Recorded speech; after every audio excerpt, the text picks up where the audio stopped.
Wagwan. Fall and One live on location. RJ Putba Kwanjala, built for the 90s. Retired player. Nimeretire mara 5 nikirudi game. Positionless player. Na niko na co-host wangu hapo. Pato Woodness hapa JPT kama kawaida. Msewa 3 minutes per season. Ni per season. 3 imenitosha. Muongezeka kidogo. So tuko live on location. Na leo tunataka ku clear the airwaves. Yeah, because so much is going on. As we all know. Kumekuwa na issue tuliongelea kwa podcast. And yeah, tulipata phone calls kadhaa mingi sana. Mafans wamelia. Yeah, wase wengi sana walikuwa wanataka kujua like the truth of what's going on. So as you can see, leo tuko na our very own Kenyan internationals. Ni wadogo bado but Kenyan international. Ni Kenyan international. Vitu our players wameachieve so far roba. Yeah. Sisi na miaka zetu 30 bado. Hata hujaipanda ndege kuishia tu Uganda for basketball. But mademo wame travel almost half of the world. Bro, mbona unakuwa personal na mimi? Pole bro. Na usema tu ukweli. Nimeanza kusema ukweli. Sasa ama pia inakuuma Bas. Yeah, so tuko na Kenyan international players hapa. Na kawaida yetu kwa Fall and One unajua venye si ufanya ni mtu anapiga tarumbeta yake. Ndio tusiharibu kitu yoyote mahali. Of course. Sasa wacha tuanze kwanza na mwenye ako karibu na wewe hapo. Introduce. Na useme kila kitu, utuambie mpaka trophy zenye umeshinda. AKA zako zote. Na ma AKA. Hi. Mimi ni Madina Okot, currently studying in Zetech University. Life yangu ya basketball so far imekuwa sawa. Nimepata opportunities mingi. Niko under scholarship, full scholarship in Zetech, na pia nimeweza kusoma under full scholarship back in high school. And imenisaidia travel to different countries zenye sikuwaifikiria. Nimeweza kupata like awards mingi kwa 3-on-3 na 5-on-5 zote. Yeah. Safari yangu ya basketball imekuwa sawa kufika hapa. Just a little bit of introduction kidogo tu. Countries zenye huyu msana anaoa kwa map. Unataka azimention? My name is Marylisa Omondi. I'm a beneficiary of Zetech University scholarship. Pia high school kwa under scholarship. Nimecheza 3-on-3 sana. Like me represent Kenya more kwa 3-on-3 than 5-on-5. Like na look forward to represent more 5-on-5 pia. Yeah, a lot of all this is centered around her, and because we are clearing the airwaves, tunataka tujue, like we are busting all the myths. Leo we need to know the truth and what is not true. So mimi I'll start by asking Medina.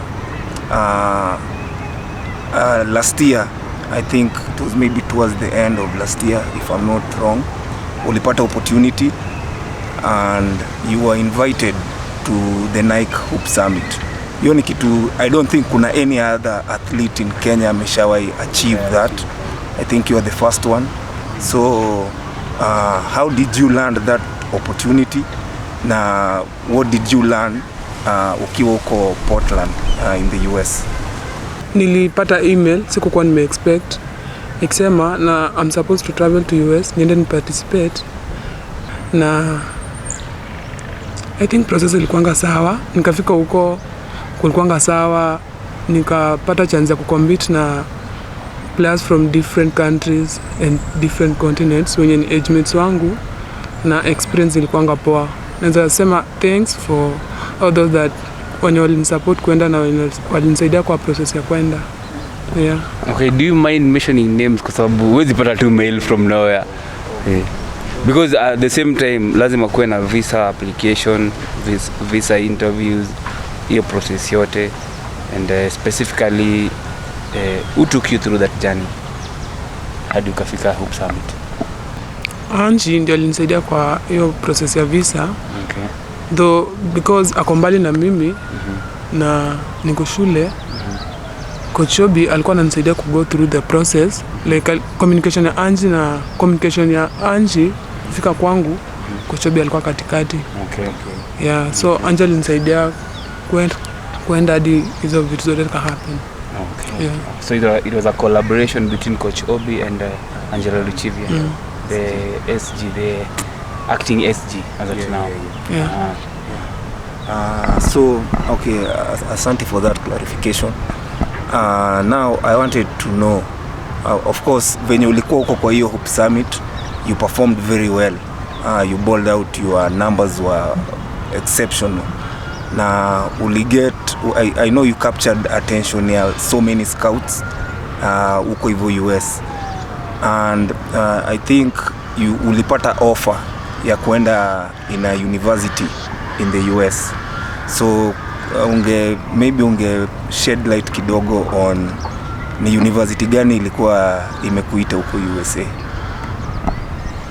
Nikienda before niende huko kulikuwa na university ambayo ilikuwa kwa process, like they were already working on the process of uende kwa Hope Summit.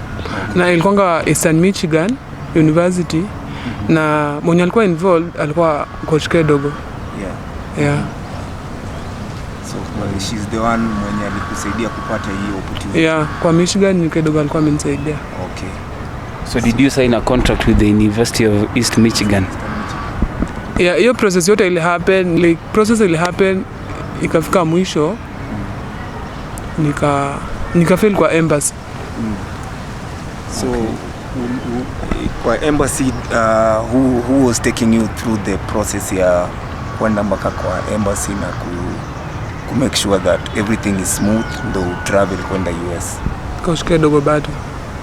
So Coach Kedogo was involved in that, the whole process of signing the contract, the whole process of now you have to pass the interview test at the embassy and upate visa, but unfortunately you failed the interview kwenda US. So huko kwa embassy walisema shida ilikuwa nini ndo maana wakakunyima hiyo visa? Okay, nikiwa embassy, so nikienda embassy kwa hiyo visa ya kwenda Michigan, nilikuwa tayari na hiyo visa yenye nilitumia kwenda Hope Summit kwa passport. So nikienda embassy, then nikakuwa interviewed, alafu by the huko mwisho wa hiyo interview huyo mwenye alikuwa na interview akasema hakuna evidence inaonyesha naenda shule. Na hiyo visa yenye nilikuwa nayo tayari kwa passport kakansoliwa. Yeah. So hiyo yenye ulikuwa umetoka nayo Hope Summit kuja wakaikansel. Okay, but according to me, venye mi najuaga venye visa application hukuwa, if you go through a visa process, lazima ukuwe na reason ya kwenda huko. And I thought you already signed a contract yenye inasema naenda kusoma hii shule. How comes that was not valid? Kuna evidence. Yeah, how come that was not valid when you have a contract already existing? So mi hapo pia sikuelewa, so nikajaribu kuuliza huyu mwenye alikuwa ni interview, nikamuuliza si papers ndo hizi. So alikuwa amechukua kuna kwanga na hiyo F1 inasonga I-20. So kulikuwa na hiyo I-20 alikuwa shaichukua iko ndani ya passport. By the time of interview ako nayo tayari. Alafu sasa kwa hiyo process after ameniambia ati hakuna evidence inaonyeshana naenda shule, nikamwambia ndo hizi papers. So kuna barua maybe kutoka kwa shule zenye nilikuwa nazo. Akasema papers wako huko, like haziwezi change anything. Okay. Yeah. Okay. It's weird. Yeah. So ulikosa hiyo opportunity ya kuenda Eastern Michigan. Okay. So mimi nilikuwa naona, and most people are asking now that ulikuwa tayari uko US na hiyo ya Hope Summit, mbona ukubaki US and then to make the process more easier, ndio unajua usirudi tena uanze kuendea visa, mbona ukubaki tu US after Hope Summit ndio umalizane na hiyo story ya hiyo scholarship huko? Na hii already existing visa, because visa I believe anapeana 5 years hii, kuna 1 year. Tena the 5 years ingekuwa accommodate tumalize that university degree. why did you decide to come back again and start the process from zero? So mi nilifikiria same thing na kitu nasema, but niliambiwa huyo coach wa Michigan alisema juu hata mimi nilimexplainia hivyo kwa sababu nilikuwa nishaenda through process ya visa for the first time ikafail. So akasema hiyo ilikuwa yenye nilienda nayo na Hope Summit ilikuwa visiting visa. Haiwezi tumika kama student visa. Yeah. Okay. That makes sense. So you have to cancel that visiting visa, then kuwe na student visa sasa ya kwenda kusoma. Okay. So wacha kwanza to give Medina a break kidogo. Yeah, break. Kiasi. Let's talk to Marylisa hapa kiasi. We'll go back to Madina. Yeah, we will come back to Medina baadaye. Okay. So as for you Lisa, kumekuwa na pia rumors, things are being written kwa social media that ulikuwa umepata lucrative scholarship contract I think through Mastercard to study in USIU and you turned it down. Na kwa hiyo whatever they were offering walikuwa nasema wanakulipia tuition yako yote, walikuwa pia wakupatie do uishi in kwetu hostels, utakuwa unalipwa end month, na pia kulikuwa tina do unafaa kupatiwa 1.5, was it 1 or 2.5 I think some good money, but you turned it down. So maybe we pia hebu shed light kidogo on that, what really happened na hii story yote hiyo scholarship ya Mastercard. First of all, hakuna scholarship turn down. Alafu pia Coach Obie anatu-encouraging kama hiyo scholarship unapata ina-offer anything better than yenye uko nayo Zetech, usi-turn down at all. Sa like tuko in the process of communicating, lakini hakuna scholarship turn down. Okay. So there's a contract that exists kitu kama hiyo. The Mastercard hiyo scholarship kwa hivyo iko ni kitu iko. Yeah, ni kitu iko. Okay, so you did not turn it down as they are saying. Siku turn down. Like any process inaendelea lakini ni through our team manager. So have you seen the contract? Yes. What is inside there? Ndo tutoa hizi rumors mingi. Kuna mpaka 1.5 million. Hiyo didn't nisikia na nyinyi. Lakini tuition fee, accommodation, spend hizo zote ziko. Okay.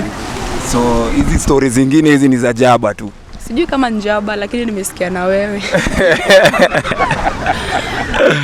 Yeah, ilikuwa muhimu sana to clarify that. Yeah, because unajua niliona jina yako imetupwa hapo pia nikashtuka la. And then unajua ukisikia mtu amekataa 1.5 million inakaa ni funny sana. Yeah, but asante sana for that clarification. I hope now hiyo tumeisettle at that. Scholarship iko, so are we expecting you to go to USIU? Iko in the process. Iko kwa process. Sasa hivi sema mimi naenda USIU. Yeah, iko. Yeah, it's okay. So it's in the process. Shukran sana. So now we are going back to Medina. Now after the summit, you're back to the country. Yes? And words on the street is that you were called back to Kenya for you to participate in the 3-on-3, the African Cup 3-on-3, and at the same time there was a game you're supposed to play for KPA. Is that a fact or is it pia ni story za ajabu venye sana? Sina information about hiyo kitu nasema, but kitu ili happen ni kutoka na Hope Summit nilirudi, though I did not return back. Okay. Vizuri. Like nilienda vizuri lakini sikurudi vizuri, kitu kama hiyo. Okay. Sasa after hiyo camp imeisha, kuna I think kila mtu anamjua, kuna msichana anaitwa Brenda Wasuda, she's a Kenyan. Sasa ni kama tu sikuwa na intention ya kwenda US kupotelea huko, like ni kitu ainge happen. Hiyo ilikuwa visiting visa, singeenda naye kukaa huko obviously. Plus nilikuwa na process za kwenda embassy juu ya hiyo Michigan, so singebaki huko obviously. Of course, yeah. Sasa nimekaa hivi like sikuwa expect hiyo kitu ku happen by the way. Sasa nilikuwa nimekaa hivi alafu nikatumwa email na watu wa Hope Summit. Hiyo email ilikuwa imeandikwa na Angie ikisema ati ni alikuwa in charge kwa hizo vitu zote zili happen before niende huko. Na my parents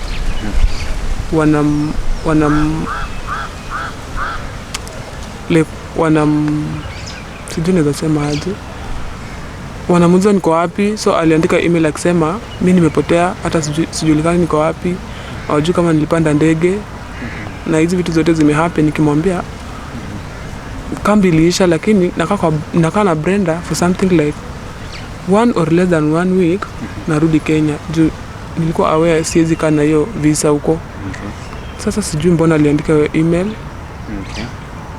Yeah. And were you in constant communication with your parents while in the US? Yeah, walijua. Okay, and nilikuwa explain everything. Okay. So there was no reason for her to send the mail that way umepotea. Sijui mbona alituma. Okay. And you just taking a break. Unajua pia kama na kitu alikuwa amejua, like nilikuwa nimemwambia. So wewe unajua ukitoka kwa camp roba, at least uko drained out, unafaa urudi hata uchili kidogo. Maze nimeenda US. Siwezi piga hata round hapa 1 week. Yes, it's allowed. So that in that email Angie alisema your parents were concerned. Okay. Nilitumwa message kwanza, WhatsApp message, na huyo mwenye alikuwa in charge na team ya girls huko sasa. Akiniambia, na nilikuwa nimemwambia siendi nini, flight yangu ikue ichenjiwe ni travel day fulani badala ya leo. So akasema iko sawa, bora bali unaenda kukua ikuwe safe. Huyo Brenda akakuja akaongelesha akasema anaenda kukua safe.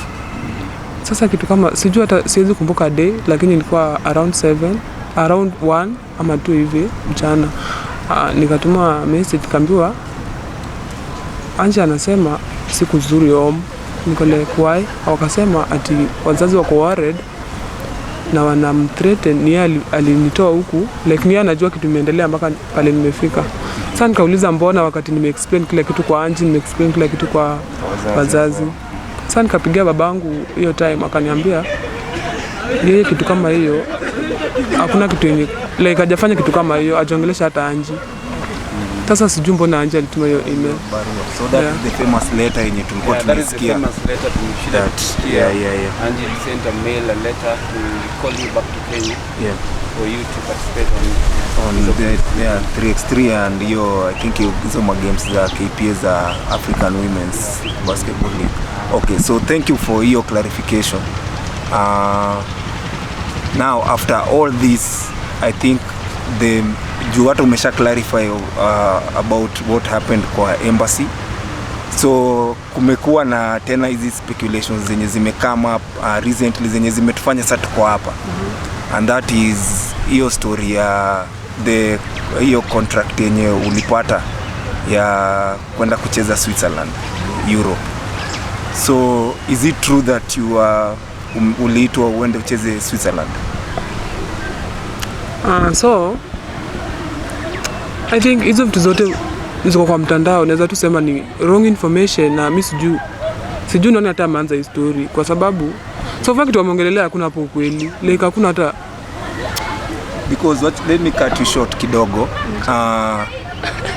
A coach I think is ako Mombasa by the name of Philip Onyango anasema he's the one who was in charge of all that, hiyo contract yote ya Switzerland. He has been in talks mpaka na huyo agent huyo, I think ni coach mwenye alikuwa anakutaka uende uchezee hiyo team, na pia anasema he has been in constant talks with your parents about that, but alikuwa anashangaa because at the beginning ulikuwa unakaa ni kama uko interested in it, but as time went by ukakaa ni kama kidogo unaanza kujitoa au uko tena interested in going to Switzerland. So hiyo anamuexplainia kwanza na alafu ndamuuliza. So that is hivyo ndio ilikuwa kwa mtandao, maybe kama hujaona, na I'm assuming hujaona venye ilikuwa imeandikwa kwa mtandao. So that is what was said na Coach Philip Onyango. So now do you beg the question, is it true that he was in contact, alikuongelesha kwanza before kukuingiza kwa hiyo contract hiyo yenye wanasema? Sasa Hey. Hata kwanza before nianze hiyo ni uongo. Imagine hii kitu ikianza, kuna lady anachezea Equity anaitwa Silale. Yeah. So ni alikuja alikama up na hii story I think alicommunicate na Coach Obie. Coach Obie akaniambia Silale ameniambia hivi na hivi, kuna coach anataka kukuona aone skills zako, kitu kama hiyo. Akaniambia atakuwa USIU sijui by this time ana request kukumit. Nika prepare nikaenda USIU kitu around 12, nikammeet, tukafanya kitu kidogo hapo kwa basketball. Onyango hakuwa anajua anything by that time. So alafu hiyo siku kaisha hivyo, process kaendelea. Akasema venye coach sasa akasema venye anataka kunipeleka Switzerland, anipeleke class, vitu kama hizo. Singekataa kwa sababu nilifeel ni kama ananisaidia. Yeah. Of course. So process kaendelea, alafu so transcripts zangu za shule, kuna place ili need transcripts, na transcripts zangu za Zetech pale niko currently, exam ya semester 1 sikufanya kwa sababu ya hiyo na group summit. Sasa nikarudi nikafanya special exams. So special exams kufanya zikakuwa delayed kidogo kupostiwa. Yeah, so sikuwa na transcript za Zetech by that time. Na nilikuwa busy, singetoka hiyo time niende Kayatiwi kufanya clearance ndio nipate transcript zangu za high school. Nika request kama Coach Onyango anaweza enda shule anifanyie hiyo clearance nipate transcripts. Ufucha alifanya. Alafu so akaniuliza mbona nataka hivyo mbio, like mbona haraka hivyo. Si nika have kumexplainia. Sasa hivyo ndio aliingia kwa hiyo process. Lakini hiyo kitu ya kusema at the end aliniexplainia sijui nini kafanya aje. Makes a lot of sense. Sababu hivyo ndo wameandika. Makes a lot of sense. Okay. So yeye alipata hii process katikati already kama Silale Ishani ameshaanzisha. Kitu kama hiyo. So yeye alipick from katikati. Okay. Right. So the other thing walikuwa nasema hapo ni that Zetech unafanya course ya business administration and the school yenye unafaa kuenda huko it's a science school, so ikaleta tena hapo confusion mob. Zetech unadu course gani? Zetech tafanya accounting and finance. Na huko but sasa kukutransfer na course yenye unafanya kwenda huko unapata tena ni kitu kingine tofauti, ikakuwa tena imeleta hii confusion mingi. Yeah. Okay, I don't think kulikuwa na kitu kama transfer hapo. Kwa sababu huko niko diploma na huko nilifaa kuingia degree. Yes. Inapatana so aje? there is no transfer there. I make any sense. I make sense. So in Zetech you are doing umesema accounts and finance. Yeah. Accounts and business administration. Okay. So I don't think there is a transfer there. Yeah. Kama huku ni kumaliza anamaliza tu but huku anapata a very new admission. So it doesn't, so long as she meets the criteria of taking that course there, I don't think history yake, background yake ya hii inafaa deter anything. Yeah. Yes. If I'm doing a diploma here and I'm qualified to do a degree at the other school, hii history yangu course nafanya hapa doesn't affect my admission at the other end. Okay. It doesn't totally. Okay. Yes. Okay. So hiyo ilikuwa tu mbwembe tu za watu tu moja mbili tatu. Mimi niko na swali tu moja on Coach Philip. So I just needed you to take us through your journey from high school, where you played first before you came to Zetech, before you got the scholarship in Zetech. Ulituambia earlier you went through high school through scholarship na ukamaliza. So then after high school what happened? Yeah. So okay, nilikuwa Kayatiwi. Nilikuwa nilijifunza basketball na nilifunza na Kayatiwi kwa Mombasa, Kwale County. Okay. Yeah. Nilikuwa huko na huko ndo nilijifundisha basketball na Coach Philip ndo alinifundisha basketball. Yeah. After hapo kulikuwa na hizi stories za, so before nimalize high school nilikuwa kitu kama hivi form 3 kulitokelezea hizo stories za kwenda majuu. Kulikuwa na camp ya elite camp ilikuwa huko Shauri Moyo. So kulikuwa na hao wazungu walikuwa wamesponsor hiyo camp. So by that time bado niko high school. So kukatokelezea ma story nataka kwenda majuu sijui nini. Coach akasema okay, coach na shule wakasema at least na need to have papers za Kenya. Yeah, so hiyo story kazima hivyo. Sasa nikaendelea hivyo nikifika hivi maybe form 4 kuwatokelezea tena mwingine. Na ilikuwa bado coach wangu ndiye alikuwa ananisaidia kwa hiyo process. All of a sudden ikazima, sijui venye kulienda, siwezi elewa.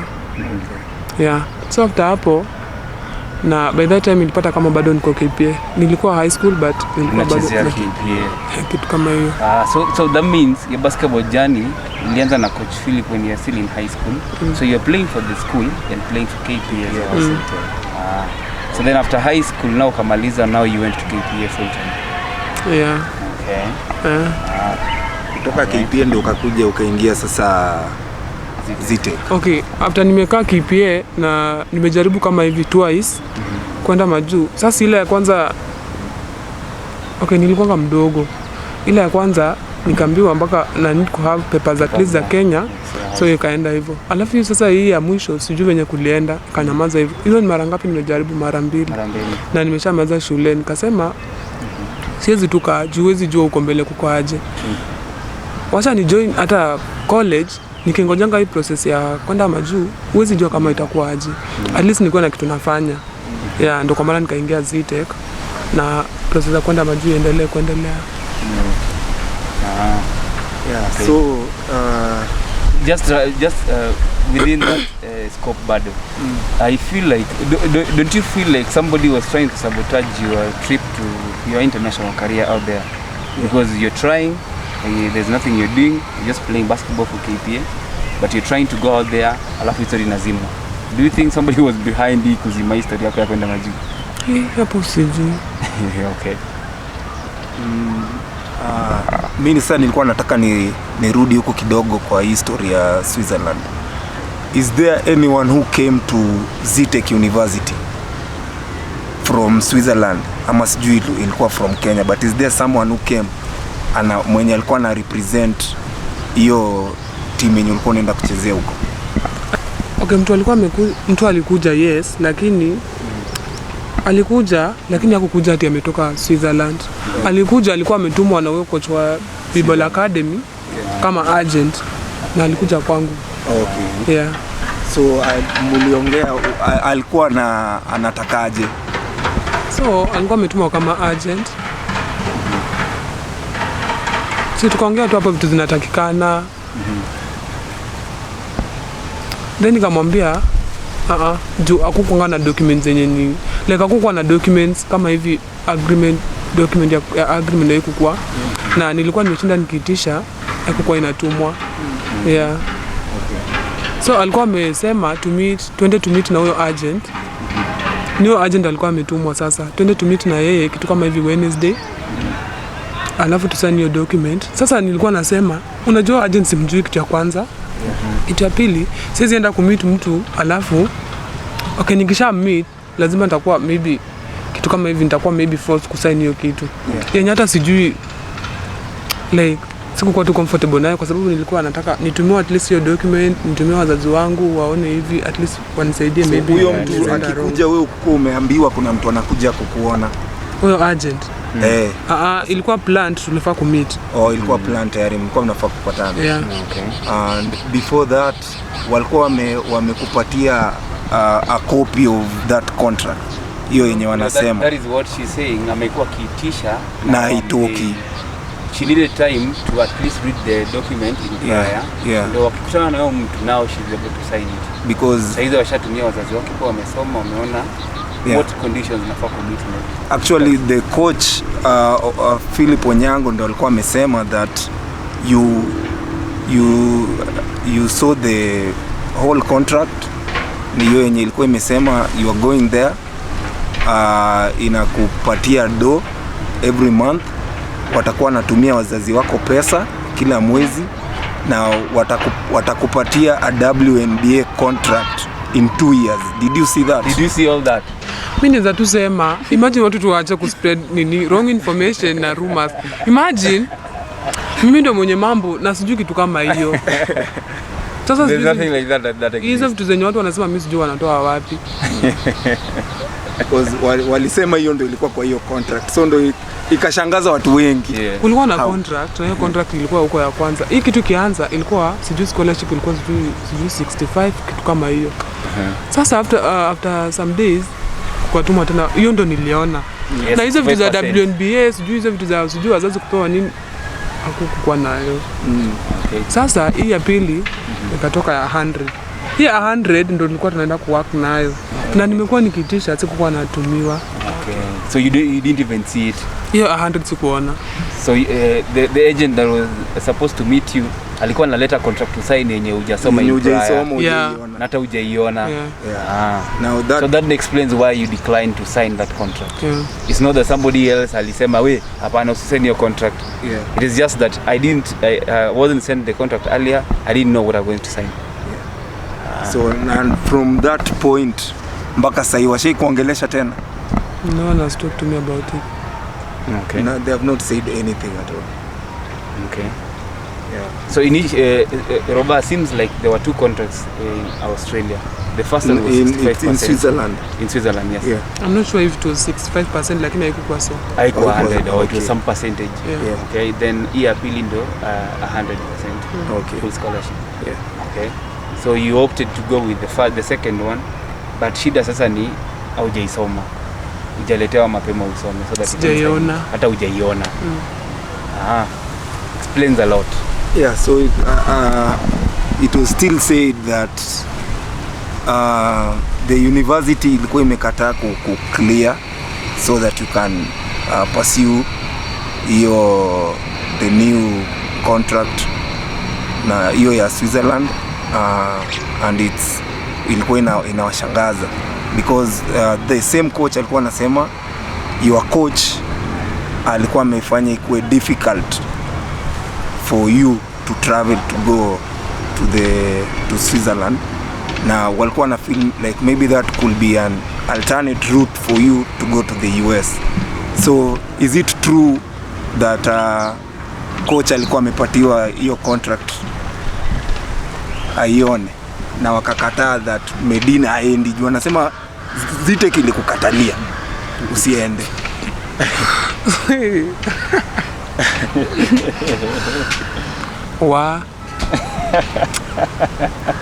Mimi naweza sema venye najua hii story, Coach Obie anaingililia mahali tupa.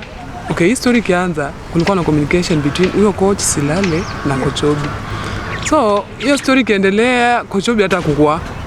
Alafu sasa kukafika hii time yenye before sasa huyo agent kukafika time nafaa nipate mtu wa kunisaidia kujaza hizo forms kitu kama hiyo. So coach akaniambia ati nimeongea na Angie atakusaidia, mpigie simu. Nikapigia Angie.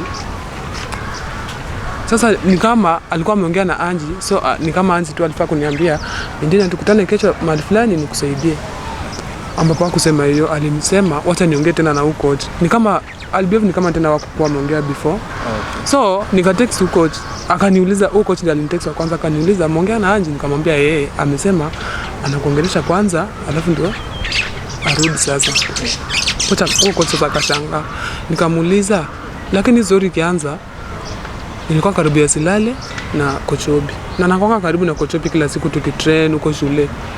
Si yeye anaweza nisaidia ama plus coach yangu ako Mombasa, haizi nisaidia, yuko karibu na mimi sana. Hapo tu ndo Coach Obie aliingililia. Sasa hizo vitu za kusema sijui shule kakataa, sijui kafanya nini, sijui Zetech kafanya nini, sijui Coach Obie akafanya nini. Hizo ni story tu mtu amekaa chini akaweka mgujo wengine akatengeneza honestly. Yeah. Kali sana. Mtu ameweka mgujo wengine alafu anatengeneza story. Kali sana. Alafu hizi vitu za kusema ati shule sijui imenikatalia, sijui shule imefanya nini. Mimi tunaweza sema watu tu wako na nguvu. Juu hizo vitu wanasema hata ziko related na kitu inaendelea. Yeah. So nikikuja huku hata venye tu Liza amesema hapa, tunashindana tumeambiwa ukipata kitu yenye ukipata chance ni better like usikakae na unakaa unaacha inaenda.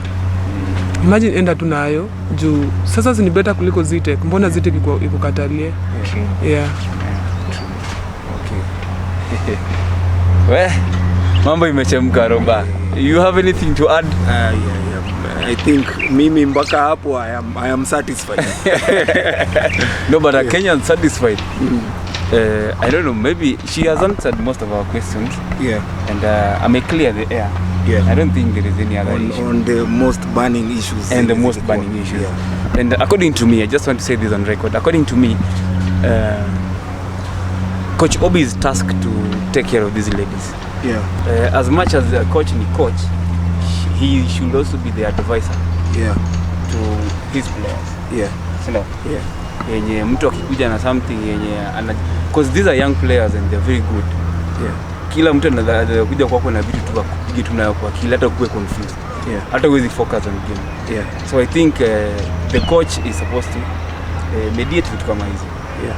And so I think according to whatever we've discussed here, what Medina has told us, what Liza has told us, they've told us their side of the story, which is the truth.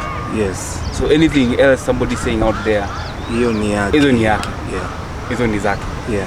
And the fact that watu wanatengeneza uongo to attack other people, yeah, and throw punches and stones at the coach, yeah, himself, I think the coach has the right to say no. Yes. Kama umekuja na deal hivi, no. Yeah. If Zetech is offering something better than whatever you're giving the player, yeah, wacha baki Zetech. Yes. But I also believe that coach akipata another opportunity yenye is better than what Zetech is offering, yeah, and of course atapea player wake aendelee nayo. Yeah. Right? Yeah, yeah. Nataka kuuliza watu wawili the same question. Acha nianze na Liza because amenyamaza sana. So hizi vitu zote zenye zinaongelewa zinaandikwa kwa mitandao, kwa social media, kila mahali. I know you guys have read some of these things. I don't know, maybe you guys can tell us how are these things that are being written there affecting you? Zinakuaffect aje kwa masomo yako, kwa game yako, and how are they affecting your mental health? Mentally, sana sana mentally. Watu washinda kitu text, unapata mtu anaanza kuadvise like from zero, na si ati ujui, unajua sina kwamba coach wetu ni advisor wetu, yeye ndo anatuguide hizi vitu za nini. Yeah. Kila saa watu wameshinda amekutext anakuambia sijui fanya hii. Juu uweze kuchukua advice from kila mtu pia. Yeah. Sasa tunataka kusema coach wetu na anatuadvising, asanteni though, lakini ya Coach Obie iko fit. Yeah, Coach Obie imetosha. Sawa. Na wewe Medina, hizo vitu zenye zinasemwa zinakuaffect aje from class to the field na pia mentally? Yeah, mimi naweza sema okay, zinani affect, lakini naweza sema nimekuwa used to them kwa sababu it's not the first time.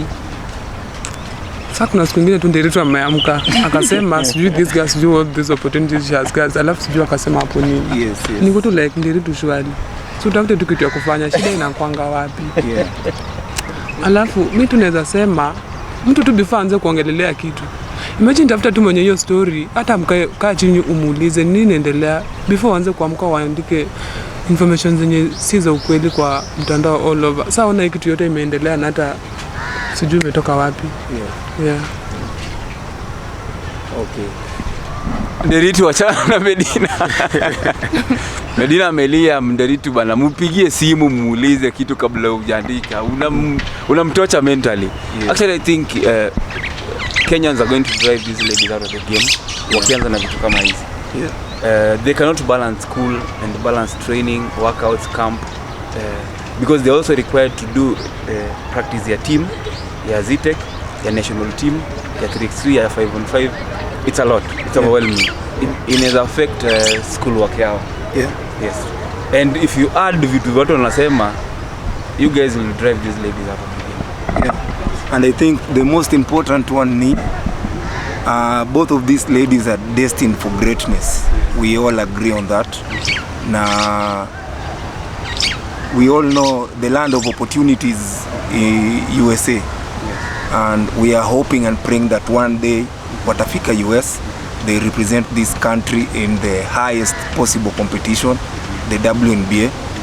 Now for them to get there, now we are telling people, please stop peddling lies, stop peddling rumors, vitu zenye ziko, kwa sababu unajua pia pale US kwa ile embassy, when you go to apply for visa na hizi vitu zote wanakwanga na intelligence yao, so they look at all these things that people are talking, na they can affect venye mtu pia na process hiyo document ya kwenda majuu.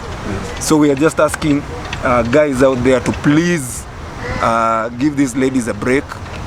Wacha manze bake tu yafikishe mahali penye inafaa kuwafikisha. So the truth tumesikia leo from both of them, and I think so we have to make clear the air on this issue. If anyone has a problem from here, tutapatana naye kwa ile studio yetu sasa ya Paul. Yeah, let's finish this. Hii imeisha. There's nothing anybody can tell us in it to believe. In it enda contrary with what we listen to. Yes. Yeah. So Lisa na Medina, asanteni sana for sitting down with us. Asante sana. Kwa hapa ndani ya Utalii, hizi ndio inaitwa Utalii grounds. Utalii Sports Club. Utalii Sports Club. Yes. Hapa nilicheza kitambo mtu wangu. University sioni hii kitu at least wangeshughulikia. Hii manzani noma. Ama itakuja na time. Itakuja na time maybe. So leo hapa Fallen One tuko na coaches mwenyewe, tumemtafuta mpaka tumempata. No, he's not an easy man to get bana. Unajua mtu mwenye ako busy bana, ngumu kumpata. Tumetuma appointment karibu 15 hivi. But finally tuko na super coach mwenyewe hapa, Obie, wa Zetech Sparks. Yes. Coaches bana, hebu tuambie bana, umepotelea wapi? Mimi niko bana, ni kazi tu kama hapa. Unajua sisi tunafanya from the office all the way to the field, kwa sababu si coach tu, kuna vitu mingi nafanya kwa university. So when I'm not playing, I prefer sitting somewhere nikave vitu kadhaa zenye na miss when niko kwa kiwanja ama niko kwa games na the other guys are doing in the office. Yeah, so last season tuliona timu yako iliperform fiti sana. Hakuna mtu alikuwa ame-expect, to be honest, that your team was going to go all the way to the finals. Na bado muli-compete to the last whistle. Yes. Kwa hizo finali. So this season, unaonaje, are you guys still contending for the championship? Yeah, nilisema hii 2014 July when I joined Zetech that teams zangu zi compete. We just lose because the other guys are better than us. But we always compete. At any given time we go to the field, tuna train kucompete.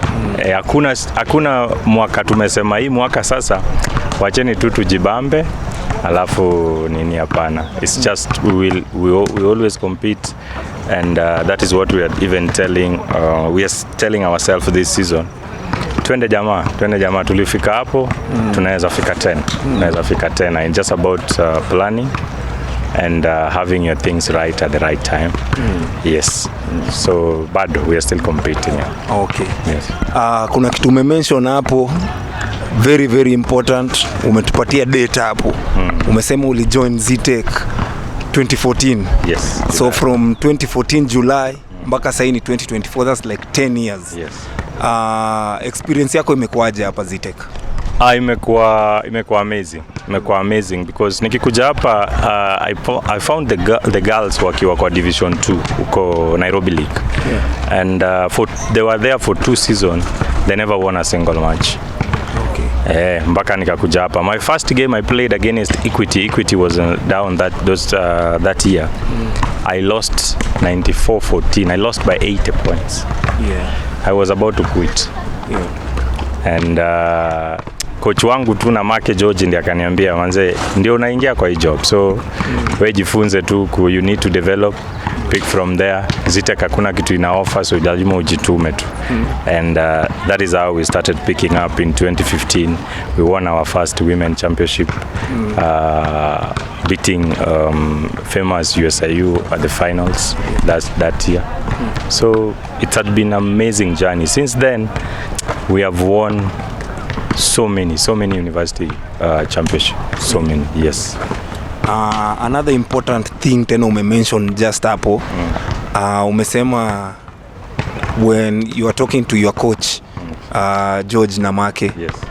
Someone that I know very well na respect sana, amekuwa for a minute na alikwambia Zetech right at that time is not offering anything. Yes. So at what point did you guys now mulimake your turn around, na ni wapi ndo Zetech ilikaa chini ikaanza ikaona enyewe watu kitu yenye wanafanya it's bringing some value, ndo akaamua sasa kuanza kuwasaidia?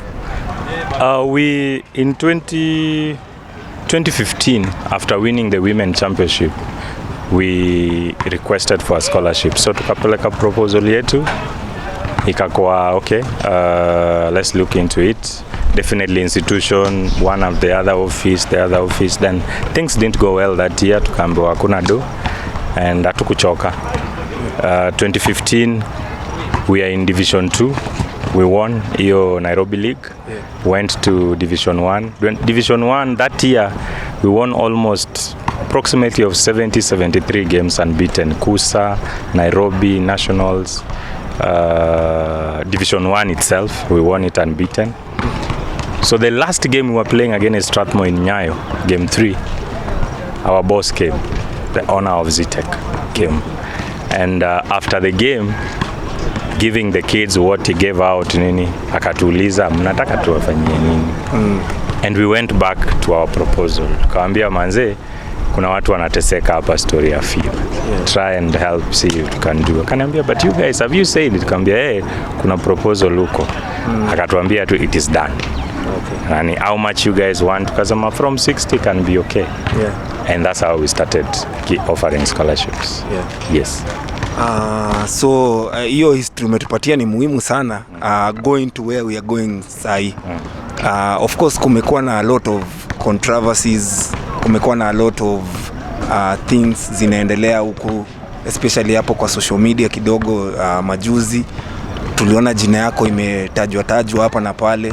So nilikuwa nataka kwanza utupeleke through hii scholarship ya Zetech. What does that contract entail? Contract ya Zetech is very very simple. It's actually one page thing. Yeah. It's actually a student to the university. There's no way a coach is being involved. Yeah. The only part the parents signs it only if that kid is under 18. That's when the parents sign. There's a place for guardian. Yes. Parents signs. There is nowhere in the Zetech contract that says when you leave you should pay. When you leave you should give us due compensation or something. When you graduated you should take this number of years playing for us. Nowhere. Nowhere. The only thing that is telling there is if you enter the contract you should finish the school unless otherwise. So there is nothing like pay you leave or give us compensation or whatever. There is nothing like that in Zetech Zetech contract. And if to give you just simple example ya juzi, Deborah Debbie graduated under 100% scholarship degree ya finance pia, the same degree that Medina is taking right now. And Debbie left a year before her graduation because she got a job in Equity. We went to the board, we convinced the board who dem amepata opportunity anaweza kosa kupata akitoka hapa. So hiyo opportunity imepatikana, tuache tu amalize ya graduate but wacha aenda chukue hiyo opportunity. And I remember some of my girls were very annoyed na wachilia Debbie and they want to play in the final. Debbie was our starting point guard. Yes, so it's not, that contract does not bind that much. If there's something better, we always allow the kids to actually go for it. Now tuende kwa hii story yenye pia imekuwa ikiongelewa hapo kidogo ya Medina mambo mingi, kumekuwa pia nayo ya Lisa. Was the university involved in all that movement yenye tumeona mpaka ile time yenye ilisemekana sijui ameshia embassy without you guys knowledge? Ni nini iliendelea? Story ya Medina, to be honest, as a coach, I was not involved. If we go to the Michigan, when she was going to the embassy, we were not aware as an institution. So we could not give any document because we were not aware, and nobody asked for it. So that was the Michigan story that I know. The girl went to the embassy, I think, on Wednesday. On a Sunday, she called me when she was crying. Me as a coach, I knew she's in the village. I didn't know that she was already in Nairobi. But that was said and done. We didn't get annoyed. It's okay. Somebody was trying to help her, but it did not work out. It is fine. I just talked to the girl. Nikampeleka kwa counselor hapo shule. We have a lady, very nice lady, talks to them. Akamwongelesha. And she came back to herself na tukaendelea. The recent story ya Switzerland, I was right in it from the beginning. I want to people. I was right in it from the beginning. We met with a guy in Westlands. Tukakunywa chai, tukaongea, and tukaelewana that umtoi by then hakuwa ameona hata Medina. Umtoi anaweza pata hiyo opportunity. So tumuone. Akaorganize. I'm the one who called Medina. Nikatoka kwa ofisi nikaenda. Hizo picha unaona akitrain, I was standing right there. Hapo USIU? Yes. Mimi ndo nilimpeleka USIU. And they trained, and after that we agreed that this thing should be done on a certain way that the kid will not lose anything, and again it will not hurt. We should not just remove the kid without the knowledge of the university, because again it hurts scholarships zetu. Tunaleta watoto tunatoa. So after a while we communicated and we got it to the level that the kid now was supposed to take an interview to enter into the certain university in Switzerland, and I told the guy, at this level I cannot handle. I'm just a coach. I have guys who handle education papers and all those things. Talk to my registrar academic. My registrar academic actually related to Medina. She's like a sister to Medina. So they communicated with the guys, I think, for quite some time. Then she asked for, before even she asked for that, there was a transfer that came through FIBA portal. We were told by the federation, Medina na kuna transfer ya Medina imekam kutoka Switzerland. And we were surprised because there was nothing like paperwork that was done for us to allow the kid to leave. Even the kid herself was not aware that there's some transfer going on. So I told Angie, can we at least know what is going on? And Angie was not also very aware or what was going on, because she just told me, if you guys have a contract, we can actually post it on the FIBA portal.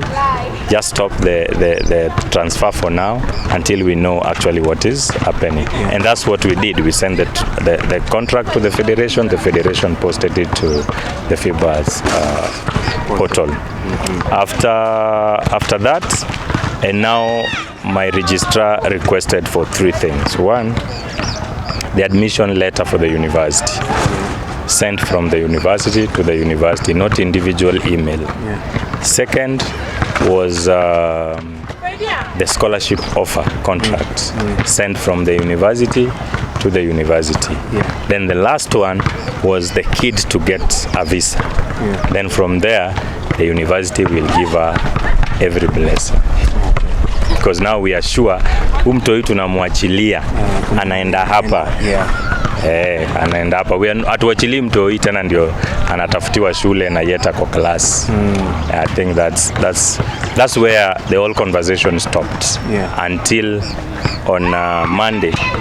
I was coming back from Western. I was in Butere Girls tournament. Yeah. So Monday I was coming back, and a lady called me saying that she was the agent that was sent to help Medina Stories of Switzerland.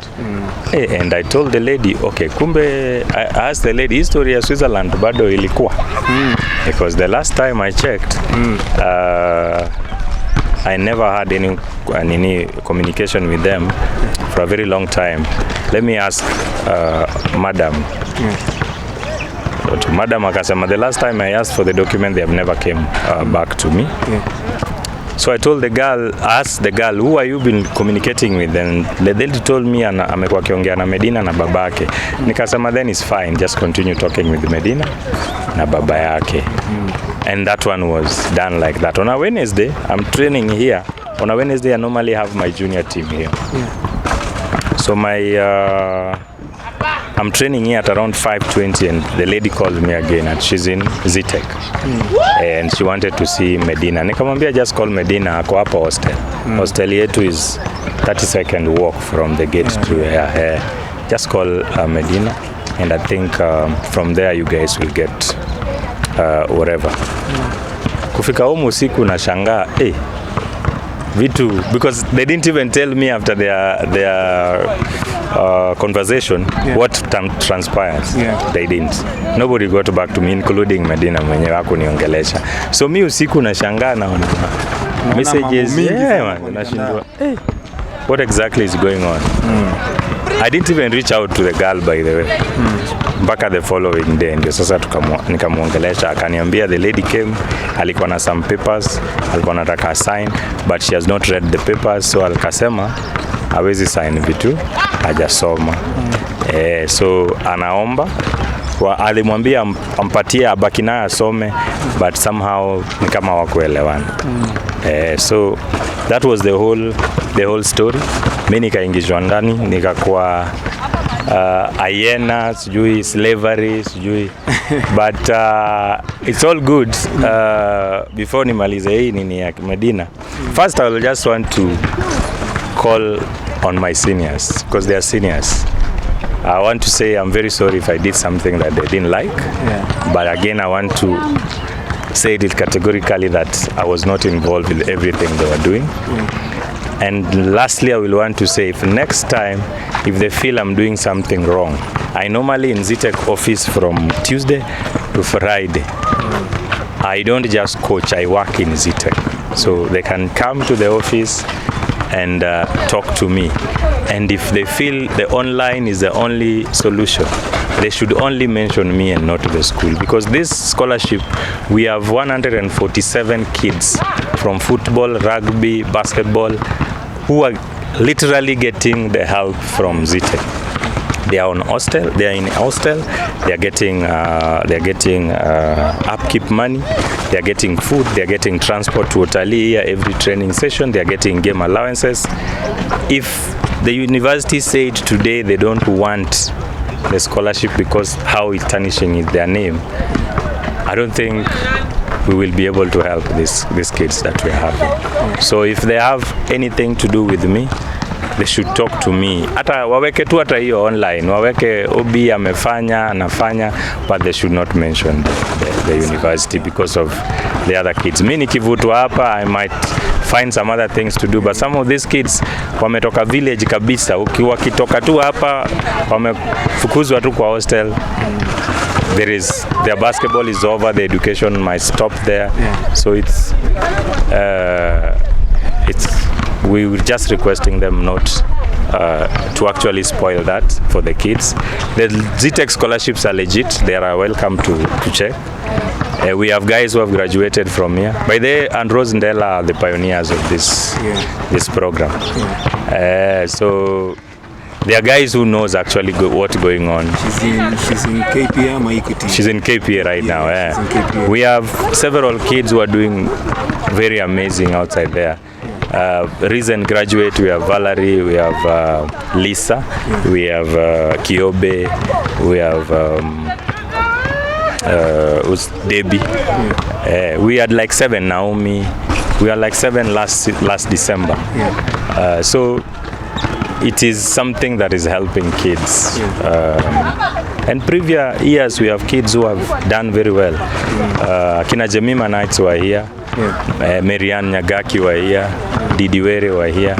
We Baking Kathap KPA was here. We have someone called a lady called Daisy Lugendo also left Zetech and took a degree in USIU after diploma yake. Jemima did the same. So it's a program that is there, and we have guys who actually, we have Akina Kisali who have actually went through the program, Kina Okto. So it's, nobody should just wake up and say watu wanadanganya watoto. It's not fair. It's not fair. Mimi as a coach, I can again just apologize if I said something or I did something that they didn't like. I'm very sorry for them. But what we are doing here is legit, and they know. It's not that they don't know, wanajua. Because some of the coaches who are typing there at hizo masomo ni za uongo have called me several times to pick their kids. Niko nao up. So why are you taking your kids where people are not studying? Well, there's one coach, very senior coach, who asked Medina one day, sasa hiyo ni university gani ulienda? And the same coach admitted her daughter in my institution. Mimi ndo nilimwadmit. Hiyo ni hypocrisy of the So what is it that you're trying to tell us we are not doing? So mimi wakiniongelea it's okay. I have no problem. Waseme tu, as long as my conscience is clean, the rest of the things is your problem. Si bundle ni yako, simu ni yako, we sema tu. But they need to know that they are actually hurting these kids. They are my seniors. If they have an issue with me, they come to me waniambie, Obie hapo unafanya ufala, wacha. And I'll definitely stop. Namake has always told me, anakujanga hapa anakaa anasema pana hii I don't think will help. Fanya hii. Just, we are all coaches who are, I'm not young in age, but I'm young in terms of basketball. I've not been there for long. They should direct us to actually become better people in future, not to push us down. So hapo bado kuna kitu, acha tumalizie ndio uingie zoezi. Umemention hapo story ya one of your players mwenye alitoka Zetech akaenda kumalizia USIU. Na pia saa hii kuna another player of yours amepata opportunity kama hiyo ya kwenda kumalizia USIU. Na pia kwa mitandao nilikuwa nimeona wamesema Obie is playing cat and mouse, sijui hataki mtoi aende huko. Opportunity ni poa na earn 30k per month, 1.5 million, atalala kwetu. I don't know, hebu clear hiyo. Wacha nianze na I've given Jemima Knights came from Zetech, diploma, and did a degree in USIU. We had somebody called Daisy Lugendo. She's now married in EUG, in TZ. We had right now, last year, we had a girl called Jelimo Ledisha, now taking a master's in USIU from Zetech. From Zetech. And what we normally do is, as I've told you before, we have to be sure that actually whatever they are given is better than what we are offering. Okay. So now, when the Lisa issue came, I told Lisa several times, tell them to talk to me. Just tell them to reach out. Then let's have this conversation, and if we feel like it's better, then we are okay. The girl went there, talked to them. The girl herself is the one who came and told me, Coach, hiyo kitu ni poa. And I told the girl, then it's fine, go to the administration and talk to them about everything. Akaenda kwa madam, wakaelewana, akasema okay, intake yao ni ya May, we scratch ikifika May, you go. So hizo vitu zingine naona kwa mtaa. She's already signed in USIU. Anacheza season ishe, aende. Yes. So I think Wakenya wamesikia sasa. Mwenye alikuwa bado ako na kitu kwa roho. So ndio hiyo ukweli yenye iko. Yes. Yeah. So manze Obie, mimi naona unafaa uingie kwa kidogo upige mazoezi. I think tutapatana. Tutapatana tena tuongee mob. Sina shida bana, I can always accommodate you guys here. Hatuna issue na anybody. We're just trying our level best to guide these girls. And they will always have one or two things that we have not done well. I think instead of hitting us on the first mistake, just talk to us. E program ni mimi na Iran, and I'm not experienced. I've already told you, I'm not experienced as they think I am. So nikifanya kitu mbaya, you pull me aside and talk to me. But at this sagas, Marylisa and Medina, as I said on my statement, people are acting on a yes. Yes. Shukran sana Obie. Tumeshukuru.